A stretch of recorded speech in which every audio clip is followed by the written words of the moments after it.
नमस्कार मित्रों, आप देख रहे हैं लार पब्लिक में लौकुश रंजन। सिवान जिले के बसंतपुर प्रखंड मुख्यालय स्थित सामुदायिक स्वास्थ्य केंद्र में रविवार की शाम चिकित्सक में देरी होने के कारण जिला परिषद रेणु देवी और चिकित्सक अजीत कुमार सिंह के बीच विवाद हो गया।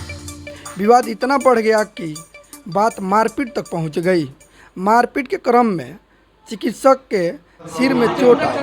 अस्पताल में कुछ देर के लिए अफरा तफरी का माहौल बन गया। जानकारी के अनुसार रविवार की शाम जिला परिषद रेणु देवी की सास 80 वर्षीय रमावती देवी को एक बिल्ली ने काट लिया था। ARV की वैक्सीन लेने के अस्पताल पहुंची। इलाज में देरी के दौरान डॉक्टर और रेणु देवी के सास के साथ कुछ लोग आए, उनके बीच विवाद हो गया। विवाद इतना हो गया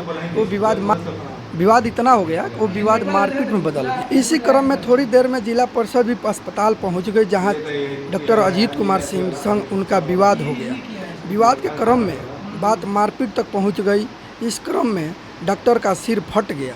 इसके बाद सभी हमलावर फरार हो गए। इसके बाद डॉक्टर ने इलाज कराने के बाद थाने में आवेदन देकर प्राथमिक दर्ज कराई। थाना अध्यक्ष मुकेश कुमार ने त्वरित कार्रवाई करते हुए इस घटना में शामिल एक व्यक्ति को हिरासत में लेकर पूछताछ कर रही है। वहीं जिला परिषद रेणु देवी का कहना है कि डॉक्टर अजीत कुमार सिंह नशे में मेरे संग और मेरे साथ कुछ लोगों के संग उन्होंने मारपीट की और मेरे गले पे चोट की निशान है, आप देख सकते हैं। अपना बचाव करने के लिए मैंने भी अपना हाथ छोड़ा है। इसके बाद चिकित्सक ने अपने आप को कमरे में बंद कर और अपना सर दीवार में लड़ाकर फोड़ लिया।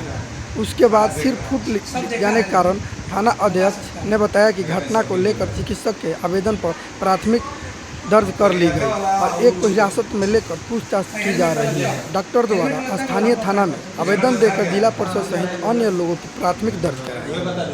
वहीं मामले में पुलिस ने कार्रवाई करते हुए एक आरोपित को हिरासत में लेकर पूछताछ शुरू कर दिया है।